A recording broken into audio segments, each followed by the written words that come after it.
नमस्कार, मैं Sumit Kumar Srivastava, Delhi IAS academy Raipur से। तो मैं आपके साथ चर्चा कर रहा हूं 30 के दम कार्यक्रम में। तो इसमें हम 30 सवालों के ऊपर प्रतिदिन आपके साथ चर्चा करते हैं, अलग अलग विषय के 30 सवाल। तो इस कार्यक्रम का बहुत महत्व है प्रिलिमिनरी परीक्षा के दृष्टिकोण से, क्योंकि प्रिलिमिनरी परीक्षा ऑब्जेक्टिव की परीक्षा है। तो हम कोशिश कर रहे हैं कि कुछ नए ऑब्जेक्टिव जो शायद आपको किसी किताबों में न मिले, उनको निकाल कर आपके सामने रखें, ताकि आपका जो रीजनिंग पावर है, सोचने समझने की जो क्षमता है, उसका और विकास हो। और ये भी हो जाएगा कि हर समय एग्जाम में कुछ नए सवाल पूछने की कोशिश की जाती है, तो हो सकता है ये नए सवाल आपके लिए एग्जाम के पॉइंट ऑफ व्यू से बहुत इंपॉर्टेंट हो जाए। तो चलिए हम आगे बढ़ते हैं अपने इस 30 के दम कार्यक्रम में। तो सबसे पहले देखते हैं कौन कौन से टॉपिक अब तक हम लोग डिस्कस कर चुके हैं। तो constitutional history and basic features के 2 वीडियो हम लोग डिस्कस कर चुके हैं, यानी 60 सवाल। प्रियम्बल के 30 सवालों पर डिस्कशन हो चुका है। यूनियन एंड इट्स टेरिटरी के 30 सवालों पर डिस्कशन हो चुका है। सिटीजनशिप के 30 सवाल, फंडामेंटल राइट के 90 सवाल हम लोग डिस्कस कर चुके हैं। और आज डिस्कस करेंगे हम directive principle of state policy, यानी राज्य के नीति निदेशक सिद्धांतों पर हमारी चर्चा आधारित होगी। चलिए, सबसे पहला सवाल जो आज हमने लिया है वह है, भारतीय संविधान में कल्याणकारी राज्य की अवधारणा शामिल है। तो जब भी कल्याणकारी राज्य की अवधारणा की बात करें तो बात कर रहा है डीपीएसपी की, ये ध्यान रखिएगा। तो ये एक सरल सा सवाल है, बस ये है कि आप इसको ध्यान में रखिएगा कि अगर परीक्षा में पूछा जाए तो ये सवाल आपसे बन जाए। अगले सवाल में चलता है। अगला सवाल बोल रहा है, भारत के संविधान का कौन सा भाग अंतरराष्ट्रीय शांति और सुरक्षा के प्रति राज्य की जिम्मेदारी को संदर्भित करता है। तो अंतरराष्ट्रीय शांति और सुरक्षा की जब भी बात की जा रही है तो डीपीएसपी में अंतरराष्ट्रीय शांति और सुरक्षा की बात की गई है आर्टिकल 51 में। तो सही उत्तर डीपीएसपी का आर्टिकल 51 है। यहां पर सही उत्तर हो जाएगा बी, राज्य के नीति निदेशक सिद्धांतों में।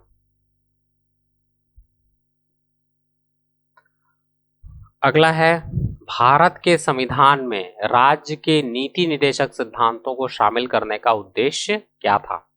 देखिए, जो आपके राजनैतिक अधिकार हैं, उन अधिकारों को पहले ही मौलिक अधिकार में परिभाषित कर दिया गया था। तो जो अधिकार बच रहे थे वो सामाजिक और आर्थिक अधिकार थे, जिनको नीति निदेशक सिद्धांतों में परिभाषित किया गया है। तो यहाँ पर बोल रहा है राजनैतिक लोकतंत्र, तो ये नहीं होगा क्योंकि ये पहले ही मौलिक अधिकार में है।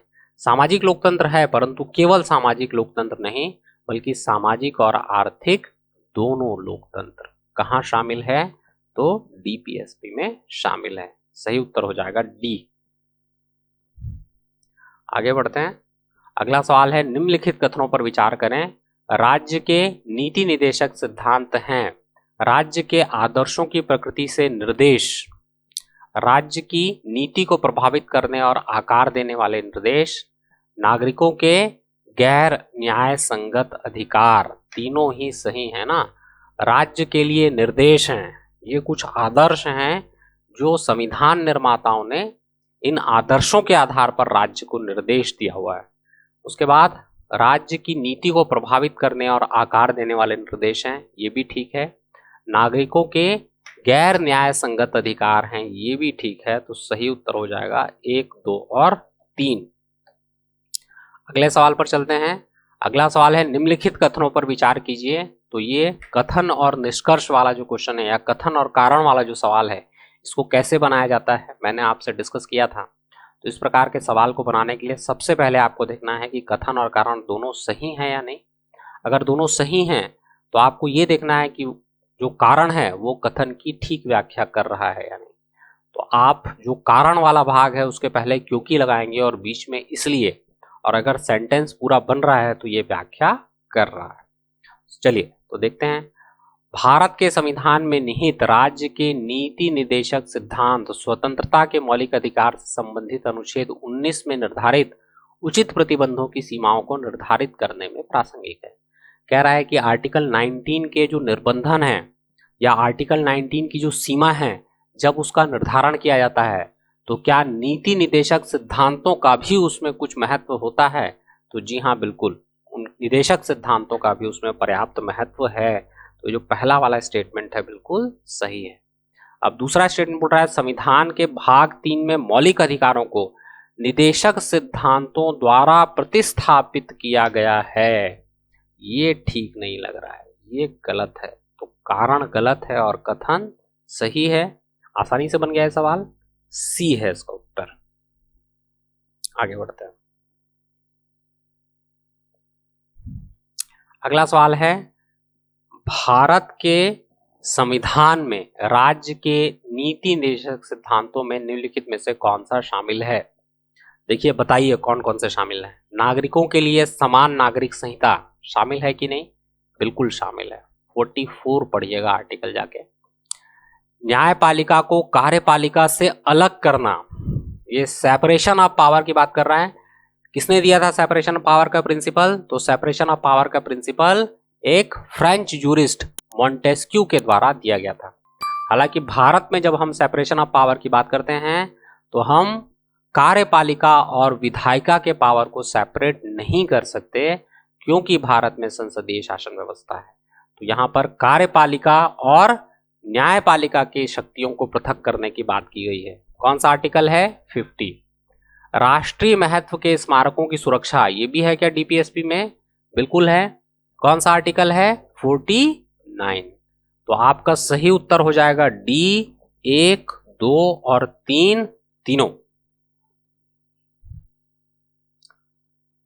अगला सवाल है, निम्नलिखित में से कौन सा राज्य नीति का निदेशक सिद्धांत नहीं है? ये भी क्वेश्चन उसी नेचर का है जो क्वेश्चन हमने पहले बनाया। राज्य नागरिकों के लिए समान नागरिक संहिता सुनिश्चित करने का प्रयास करेगा, बिल्कुल ठीक है, ये है 44। राज्य कमजोर वर्ग के शैक्षणिक और आर्थिक हितों का ध्यान रखेगा, ये भी ठीक है, आर्टिकल है 46। राज्य निरक्षरता को खत्म करने के लिए वयस्क शिक्षा को बढ़ावा देने का प्रयास करेगा, ऐसा कुछ भी नहीं। राज्य कलात्मक और ऐतिहासिक रुचि के प्रत्येक स्मारक, स्थान एवं वस्तु की रक्षा करने का प्रयास करेगा, ये भी ठीक है। तो हमारा सही हो गया 1, 2, मतलब ए, बी और डी। सी गलत है, यहां पर गलत वाला पूछ रहा है, कौन सा नहीं है पूछ रहा है। उत्तर हमारा हो जाएगा सी। आगे बढ़ते हैं। अगला है, निम्नलिखित में से कौन सा कथन सही है? भारत के संविधान में 42वें संशोधन ने मौलिक अधिकारों पर निदेशक सिद्धांतों को प्राथमिकता दी। तो बोल रहा है 42वां संविधान संशोधन ऐसा था जिसने निदेशक तत्वों को मौलिक अधिकारों से अधिक महत्वपूर्ण बताया, बिल्कुल ठीक है ये। मिनर्वा मिल्स मामले में फैसला सुनाया गया कि संविधान का भाग 3 और 4 के बीच में संतुलन होना चाहिए, ये भी ठीक है। हालांकि जिस थ्योरी की ये बात कर रहा है वो थ्योरी है hormones interpretation of Indian constitution, और ये थ्योरी केरल एजुकेशन बिल 1956 में दी गई थी, और मिनर्वा मिल्स जजमेंट में इसको basic structure of Indian constitution का पार्ट बता दिया गया था। तो ये बिल्कुल सही है। संविधान के कामकाज की समीक्षा के लिए राष्ट्रीय आयोग ने सिफारिश की कि निदेशक सिद्धांतों को न्याय संगत बना देना चाहिए, ये बिल्कुल गलत है। तो सही है 1 और 2। पहला वाला हमारा जो स्टेटमेंट है, पहला वाला जो हमारा ऑप्शन है वो बिल्कुल सही दिखाई दे रहा है। चलिए आगे बढ़ते हैं। अगला बोल रहा है, निम्नलिखित में से कौन सा राज्य के नीति निर्देशक सिद्धांतों में नहीं है? उसी नेचर का क्वेश्चन है। इसको बनाने के लिए सारे डीपीएसपी आपको याद रखने पड़ेंगे ना। राज्य विकास के लिए विज्ञान और प्रौद्योगिकी को बढ़ावा देने का प्रयास करेगा, ये तो बिल्कुल नहीं है भाई। विज्ञान और प्रौद्योगिकी की बात जरूर की गई है, परंतु एग्रीकल्चर और पशुओं के नस्ल में सुधार के लिए विज्ञान और प्रौद्योगिकी के इस्तेमाल की बात की गई, ये ठीक नहीं है। राज्य पूरे भारत में नागरिकों के लिए समान नागरिक संहिता सुनिश्चित करने का प्रयास करेगा, ये प्रयास वर्तमान में चल भी रहा है। रामनाथ कोविंद जी जो हमारे पूर्व महामहिम राष्ट्रपति थे, उनकी अध्यक्षता में एक कमेटी बनाई गई है जो कॉमन सिविल कोड पर काम कर रही है। अब तक भारत के 2 राज्य ऐसे हैं जहां पर कॉमन सिविल कोड लागू हो चुका है। एक राज्य है गोवा जहां पर पहले ही कॉमन सिविल कोड था, और दूसरा राज्य है उत्तराखंड जिसने कॉमन सिविल कोड को लागू किया है। तो ये बार बार आ रहा है, इसको ध्यान रखिएगा कि यूसीसी से सवाल इस बार पूछे जाने की संभावना ज्यादा है। राज्य जनसंख्या नीति और परिवार नियोजन कार्यक्रम को विकसित करने का प्रयास करेगा, जी नहीं, ये डीपीएसपी में नहीं है। राज्य पर्यटन को बढ़ावा देने के लिए कदम उठाएगा, ये भी नहीं है भाई। तो केवल 2 सही उत्तर लग रहा है, हमारा सही उत्तर है सी, केवल 2। आगे बढ़ते हैं। अगला सवाल है,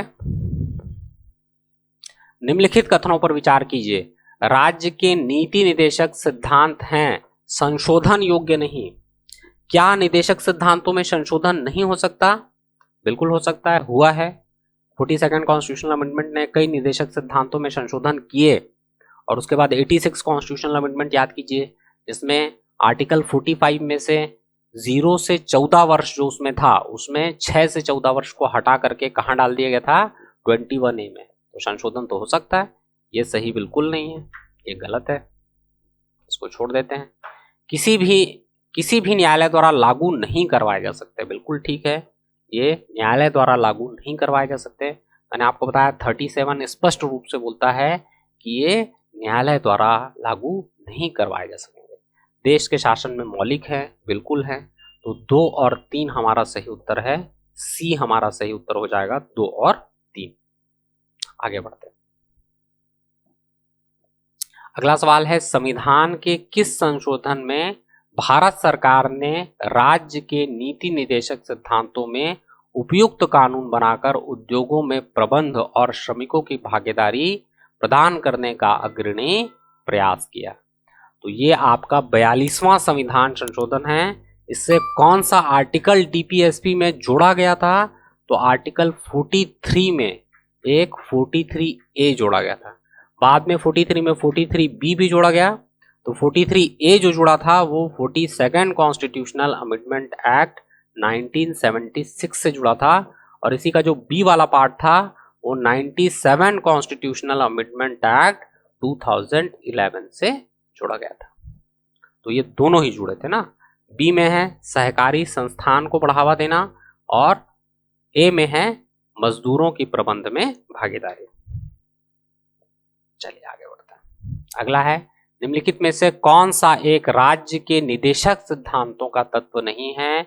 एक कल्याणकारी राज्य की स्थापना, ये तो है, नहीं है वाला पूछ रहा है। सामाजिक आर्थिक कल्याण सुनिश्चित करना, ये भी है भाई। अंतरराष्ट्रीय शांति और सुरक्षा की अभिवृद्धि, ये भी है। धार्मिक राज्य की स्थापना करना, ये नहीं है, हमारा सही उत्तर हो जाएगा डी। क्या नहीं है पूछ रहा है, तो क्या नहीं है? डी नहीं है। अगले सवाल पर चलते हैं। अगला सवाल है, भारतीय संविधान के राज्य नीति के निदेशक सिद्धांतों के बारे में निम्नलिखित में से कौन सा कथन सही है? ये प्रकृति से नकारात्मक है। फंडामेंटल राइट प्रकृति से नकारात्मक है भाई, डीपीएसपी प्रकृति से सकारात्मक है। क्यों सकारात्मक है? क्योंकि ये राज्य को कुछ करने के लिए कहते हैं, और जो फंडामेंटल राइट है वो राज्य को कुछ करने से रोकते हैं कि आप नागरिकों के अधिकार का उल्लंघन मत कीजिए, जबकि ये बोलते हैं कि आप नागरिकों के लिए कुछ कीजिए। तो ये प्रकृति से सकारात्मक है, नकारात्मक नहीं है। इसमें आर्थिक और सामाजिक अधिकार परिभाषित है, बिल्कुल ठीक है।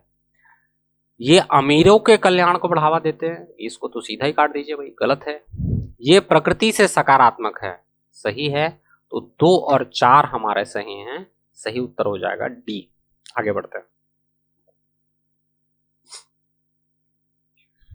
अगला सवाल है, निम्नलिखित में से कौन सा राज्य नीति निदेशक सिद्धांतों को नस्लों के संरक्षण और सुधार के लिए कदम उठाने और गाय और बछड़ों तथा अन्य दुधारू वाहक मवेशियों के वध पर रोक लगाने का निर्देश देता है?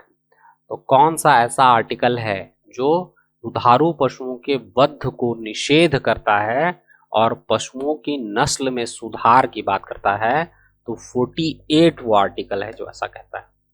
48 में एक 48A भी बाद में जोड़ा गया था, जो 42nd कॉन्स्टिट्यूशनल अमेंडमेंट एक्ट से जुड़ा था, और ये बात करता है पर्यावरण संरक्षण की। तो सही उत्तर हो जाएगा सी 48। अगला सवाल है, राज्य सभी श्रमिकों को आजीविका योग्य वेतन तथा सभ्य सामाजिक स्तर सुनिश्चित करने का प्रयास करेगा। भारत के संदर्भ में दिए गए कथन के बारे में निम्नलिखित कौन से कथन सही हैं? इसका उल्लेख संविधान के 43वें अनुच्छेद में किया गया है। तो समान कार्य के लिए समान वेतन नहीं, आजीविका की बात कर रहा है कि आजीविका और जीवन स्तर दोनों की बात कर रहा है ना। तो 43 में है, बिल्कुल सही बोल रहा है। आजीविका और जीवन स्तर की जहां बात करेंगे तो 43 में है, जो मजदूरों के लिए निर्वाह मजदूरी की बात करता है। इसका उल्लेख संविधान के 44वें अनुच्छेद में किया गया है, ये भी गलत है। यह राज्य के नीति निदेशक सिद्धांतों का एक गांधीवादी सिद्धांत है। अब गांधीवादी सिद्धांत तो नहीं है, हालांकि उदार सिद्धांत जरूर है। तो अब दो सही लग रहे हैं ना। पहला वाला एक बार फिर पढ़ता हूं। इसका उल्लेख संविधान के 43वें अनुच्छेद में किया गया है ना। ये बोल रहा है राज्य सभी श्रमिकों को आजीविका योग्य वेतन और सभ्य जीवन स्तर सुनिश्चित करने का प्रयास करेगा। देखिए, ये जो है वो श्रमिकों के लिए वेतन की बात तो करता है, परंतु जीवन स्तर में सुधार वाला जो मुद्दा है वो 47 में है, इसमें नहीं है। तो एक को भी मैं यहां से काट सकता हूं। तो ए को भी अगर काट दूंगा तो मेरा सही उत्तर हो जाएगा कौन सा? डी। सही उत्तर मैं मान के चलता हूं उसका डी। अगले सवाल पे चलता हूं। भारतीय संविधान में प्रतिस्थापित राज्य के नीति निदेशक तत्वों के अंतर्गत निम्नलिखित प्रावधानों पर चर्चा कीजिए। भारतीय नागरिकों के लिए समान नागरिक संहिता सुनिश्चित करना। यह है कि नहीं भाई? डीपीएसपी में कई बार देख लिया है, बिल्कुल है, ये डीपीएसपी का भाग है। ग्राम पंचायतों को संगठित करना, बिल्कुल है, 40। समान नागरिक संहिता 44। ग्रामीण क्षेत्रों में कुटीर उद्योगों को प्रोत्साहित करना, बिल्कुल है, कुटीर उद्योगों का प्रोत्साहन भी है, 43। सभी कर्मकालों के लिए यथोचित अवकाश तथा सांस्कृतिक अवसर सुरक्षित करना। तो यथोचित अवकाश ये भी आ जाएगा इसमें, 43 में आ जाएगा आपका अवकाश, और अवकाश वाला जो मुद्दा है वो 42 में भी आ जाएगा। ठीक है, तो सही उत्तर होना चाहिए डी। सभी को शामिल कर लेते हैं अपन इसमें। अगला सवाल है, निम्नलिखित में से कौन सा राज्य के निदेशक सिद्धांतों का सही वर्णन नहीं है? कौन सा नहीं है सही वर्णन बताना है भैया आपको, बताइए। निदेशक सिद्धांत न्यायालयों द्वारा लागू नहीं किए जा सकते हैं, तो ये तो नहीं है पूछ रहा है, ये तो सही लिख रहा है, तो ये नहीं होगा अपना उत्तर।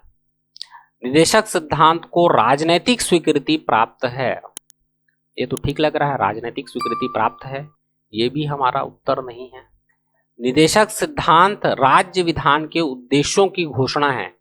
उसके बाद निदेशक सिद्धांत सभी भारतीयों के लिए समान आय और निःशुल्क स्वास्थ्य सेवा का दावा करता है। निःशुल्क स्वास्थ्य सेवा, ऐसा कुछ लिखा हुआ है क्या इसमें? तो ऐसा कुछ भी लिखा हुआ नहीं है। सही उत्तर आपका डी लग रहा है, सही उत्तर हो जाएगा डी। ध्यान से पढ़िए, समझिए, क्योंकि निदेशक सिद्धांतों से सब जब सवाल पूछे जाते हैं डीपीएसपी से, थोड़ा सा डीप जाकर सवाल पूछे जाते हैं, क्योंकि अगर सुपरफिशियल क्वेश्चन पूछेंगे तो सभी ये सवाल बना लेंगे ना, इसीलिए थोड़ा अंदर जाके सवाल पूछने की बात रहती है। चलिए, भारतीय संविधान के कौन से संशोधन अधिनियम द्वारा टकराव की दशा में राज्य के नीति निदेशक तत्वों को मूल अधिकार पर वरीयता दी गई?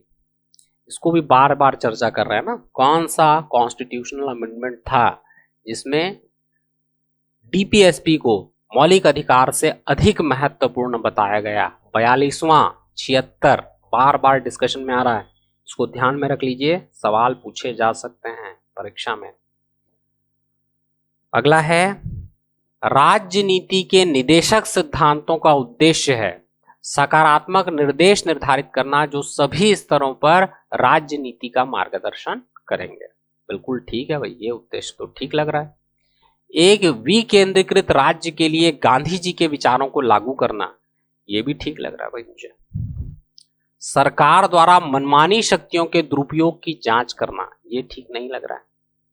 समाज के पिछड़े वर्ग के कल्याण को बढ़ावा देना, ये भी ठीक लग रहा है भाई। अब यहां पर जो सवाल है उसके 3 उत्तर हो जा रहे हैं, तो हम मान लेते हैं कि सवाल ये होना चाहिए था कि कौन सा उद्देश्य में नहीं है, तो हमारा उत्तर हो जाता सी। तो तो आप इसको पढ़िएगा, कौन सा नहीं है पढ़िएगा ना, कौन सा है मत पढ़िएगा, तब आपको इसका उत्तर सी मिलेगा। अगला सवाल है, भारत के संविधान के अनुच्छेद 49 में क्या प्रावधान है? बताइए भाई 49 में क्या है? तो अभी अभी हमने 3-4 बार डिस्कस कर लिया 49 को। 49 में है राष्ट्रीय स्मारकों का संरक्षण। अब देख लेते हैं कौन सा 49 है। कारखाने और खदानों में बच्चों के रोजगार का निषेध, ये तो नहीं है। बच्चों के लिए निःशुल्क एक और अनिवार्य शिक्षा, ये भी नहीं है। सुरक्षा, ये भी नहीं है। स्मारकों, स्थानों एवं प्राकृतिक महत्व की वस्तुओं का संरक्षण, तो डी इसका उत्तर है, फैक्चुअल क्वेश्चन है। अगले सवाल पे चलते हैं। अगला सवाल है, भारत के संविधान के अनुच्छेद 29 में क्या प्रावधान है? क्वेश्चन नंबर 21 में चलते हैं। भारत सरकार द्वारा शुरू किए गए राष्ट्रीय सामाजिक सहायता कार्यक्रम द्वारा भारत के संविधान में निम्नलिखित प्रावधानों में से कौन से प्रावधान पूरे किए जाते हैं? तो सामाजिक सुरक्षा कार्यक्रम जो भारत सरकार ने चलाया था, उस सामाजिक सुरक्षा कार्यक्रम के उद्देश्यों को आप कहाँ देख सकते हैं, पूछ रहा है। तो कहाँ देख सकते हैं? मौलिक अधिकार, मौलिक कर्तव्य और नीति निर्देशक सिद्धांत। तो आप दो जगह इनको देख सकते हैं, मौलिक अधिकार में देख सकते हैं और नीति निर्देशक सिद्धांतों में देख सकते हैं। मौलिक कर्तव्यों में इनको सीधा शामिल नहीं किया गया ना। मौलिक कर्तव्य राज्य के कर्तव्य है। 1 और 3 सही है, सही उत्तर हो जाएगा बी, 1 और 3। आगे चलते हैं। अगला है, निम्नलिखित में से कौन सा राज्य के निदेशक नीति निदेशक तत्वों में शामिल है? मानव के दुर्व्यापार और बलात् श्रम का प्रतिषेध कहाँ है भाई? संविधान में। तो ये वाला जो प्रावधान है संविधान के आर्टिकल 23 में है भाई। मादक पेय और स्वास्थ्य के लिए हानिकारक औषधियों के प्रयोजन से भिन्न उपयोग का प्रतिषेध, ये है डीपीएसपी। कहां पर है इसको रोकना? प्रतिषेध इसका 47 में। तो सही उत्तर है केवल 2, इसका सही उत्तर हो जाएगा बी। आगे बढ़ते हैं। अगला है, भारत में निम्नलिखित में से कौन सा राज्य के नीति निर्देशक सिद्धांतों का गांधीवादी सिद्धांत है? तो निर्देशक तत्वों को 3 भागों में बांटा जाता है, समाजवादी, गांधीवादी और उदार बौद्धिक। इसमें कौन सा गांधीवादी बोल रहा है? समान कार्य के लिए समान वेतन, समान नागरिक संहिता, न्यायपालिका को कार्यपालिका से अलग करना, तीनों ही उदार बौद्धिक वाले है ना। केवल डी, ग्राम पंचायत का गठन, ये एक गांधीवादी है। तो ग्राम पंचायत का गठन स्पष्ट रूप से गांधीवादी प्रावधान है, इसका चयन कीजिए आप इसमें।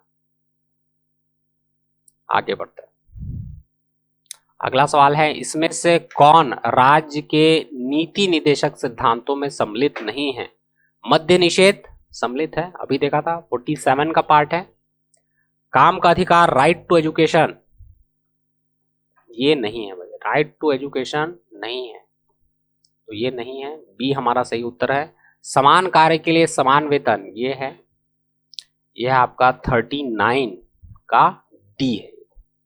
सूचना का अधिकार, ये भी नहीं है भाई, सूचना का अधिकार भी नहीं है, तो इसके 2 उत्तर हो जाना है। अब इसमें काम का अधिकार को हमको शामिल करना है, तो कैसे शामिल होगा? तो एक आर्टिकल है जो बात करता है डीपीएसपी में कि अगर कोई व्यक्ति बूढ़ा हो, बीमार हो, तो उसको लोक सहायता और काम पाने का अधिकार है, तो वहां से ये इसमें शामिल हो जाएगा ना। कहां पर है? 41 में। तो इसका सही उत्तर हम लोग डी लेकर चलते हैं।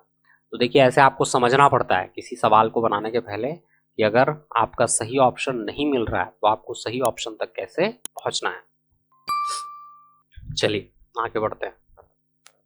अगला सवाल है, निम्नलिखित में से कौन सा एक संविधान के 42वें संशोधन द्वारा नीति निर्देशक तत्वों में नहीं जोड़ा गया था?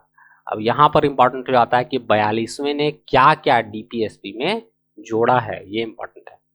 तो जितना भी ए वाला प्रोविजन आपको दिखाई देता है वो डीपीएसपी में 42वें कॉन्स्टिट्यूशनल प्रोविजन से जोड़ा गया था, और एक आपको दिखता है 39 में एफ अंतिम वाला, वो भी 42nd कॉन्स्टिट्यूशनल अमेंडमेंट से जुड़ा है ना। तो सब ए जुड़ा हुआ है, तो कौन सा ए नहीं है? शोषण से युवाओं तथा बच्चों की सुरक्षा, समान न्याय तथा निःशुल्क कानूनी सहायता, क्या है भाई ये 39A की बात कर रहा है ना, ये बात कर रहा है 39A की। सभी नागरिकों के लिए समान आचार संहिता, हमको उत्तर मिल गया, सी है। ये 44 में है परंतु 42nd कॉन्स्टिट्यूशनल अमेंडमेंट से नहीं जोड़ा गया है। उद्योग के प्रबंध में श्रमिकों की भागीदारी, ये भी जोड़ा गया है भाई, 43A है। और ये ए वाला जो मैं आपको बता रहा था, ये कौन सा है, ये आपका 39F है। ठीक है, तो हमारा सही उत्तर है सी पहले से संविधान में था, समान आचार संहिता, समान नागरिक संहिता, जो 44 से नहीं जुड़ा, 42nd से नहीं जुड़ा है। संविधान के 42वें संविधान संशोधन द्वारा राज्य नीति के निदेशक सिद्धांतों में निम्नलिखित में से कौन सा सिद्धांत जुड़ा गया। फिर सवाल वैसा ही है, पुरुष और महिला के समान कार्य के लिए समान वेतन, ये है तो 39D में है परंतु 42nd कॉन्स्टिट्यूशनल अमेंडमेंट से जोड़ा गया था क्या, नहीं, ये हमारा उत्तर नहीं है। उद्योगों के प्रबंध में मजदूरों की भागीदारी, ये जोड़ा गया था भाई, ये है आपका 43A, सही उत्तर मिल गया, बी है। काम, शिक्षा और सार्वजनिक सहायता का अधिकार, ये मैंने अभी बताया, ये आपका किसका पार्ट है, तो 41। उसके बाद श्रमिकों के जीवन निर्वाह, मजदूरी और काम की मानवीय स्थिति सुनिश्चित करना, 42nd। जीवन निर्वाह मजदूरी कहां पर है, तो 43 में है। ठीक है, तो सही उत्तर है हमारा बी, ये जोड़ा गया है आपका 42nd कॉन्स्टिट्यूशनल अमेंडमेंट से। उसके बाद है, निम्नलिखित कथनों पर विचार कीजिए। भारत के संविधान के संदर्भ में राज्य के नीति निदेशक सिद्धांत निम्नलिखित पर सीमाएं निर्धारित करते हैं, विधायी कार्य और कार्यकारी कार्य। इसी पर सीमाएं निर्धारित करते हैं क्या, क्या विधायिका ऐसा कानून नहीं बना सकती जो निदेशक तत्वों का उल्लंघन करता है, क्या एग्जीक्यूटिव ऐसा डिसीजन नहीं ले सकती जो निदेशक तत्वों का उल्लंघन करता है। तो दोनों पर ही सीमाएं नहीं लगाते ना, अगर ये फंडामेंटल राइट रहते तो सीमाएं लगाते, ये तो बेचारे सीमाएं नहीं लगा सकते, ये तो न्यायालय द्वारा प्रवर्तनीय है ही नहीं, तो उत्तर हो जाएगा डी। ऐसे सवाल भी पूछे जाते हैं, ध्यान से देखिए सवाल को, इस प्रकार के सवाल परीक्षा में पूछे जा सकते हैं, इंपॉर्टेंट क्वेश्चन है। आगे चलते हैं, भारत के संविधान में निम्नलिखित में से किसमें पर्यावरण के संरक्षण, सुधार, वन और वन्य जीवों की सुरक्षा के प्रावधान हैं। तो किसमें भाई, नीति निर्देशक सिद्धांतों में बिल्कुल हैं। 48 देख लीजिए, 48A इसकी बात करता है। मौलिक कर्तव्यों में है क्या, इसमें भी है, तो सही उत्तर हो जाएगा सी, ए और बी दोनों। चलिए अगला सवाल है, निम्नलिखित में से कौन सा निदेशक सिद्धांत 42वें संविधान संशोधन द्वारा सम्मिलित किया गया। राज्य आय में असमानताओं को कम करना, कहां है भाई, 38 में है परंतु 42वें से शामिल किया गया क्या, नहीं। समान न्याय और निःशुल्क कानूनी सहायता, बिल्कुल, ये 42वें से शामिल किया गया, उत्तर मिल गया, क्या है, बी। कहां पर है, तो 39A में है। सहकारी समितियों को बढ़ावा देना, ये भी कॉन्स्टिट्यूशनल अमेंडमेंट है परंतु कौन सा, 97 कॉन्स्टिट्यूशनल अमेंडमेंट एक्ट 2011, कहां पर दिया हुआ है, 43B में।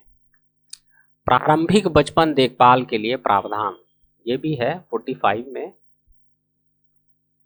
परंतु हमारा सही उत्तर है बी, समान न्याय और निःशुल्क कानूनी सहायता। अगला है, भारतीय संविधान में राज्य के नीति निदेशक सिद्धांतों को किस मुख्य कारण से सम्मिलित किया गया है। कल्याणकारी राज्य की स्थापना, धर्मनिरपेक्ष राज्य की स्थापना, राज्य के स्वेच्छाचारी आचरण को रोकने, सरकार को विकास में आवश्यक अवसर प्रदान करना। एकदम सही है भाई, कल्याणकारी राज्य की स्थापना के लिए निदेशक तत्व संविधान में जोड़े गए हैं। तो ये हमारे आज के 30 सवाल जिनके ऊपर हमने चर्चा की।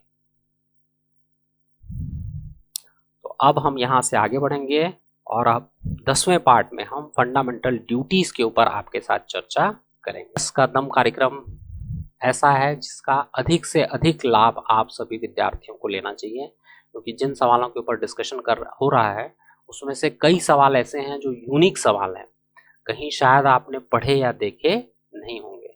तो इस प्रकार के सवाल आपकी सोचने की क्षमता को, रीजनिंग के पावर को इन्हांस करते हैं। तो इस कार्यक्रम के साथ जरूर जुड़िए। धन्यवाद।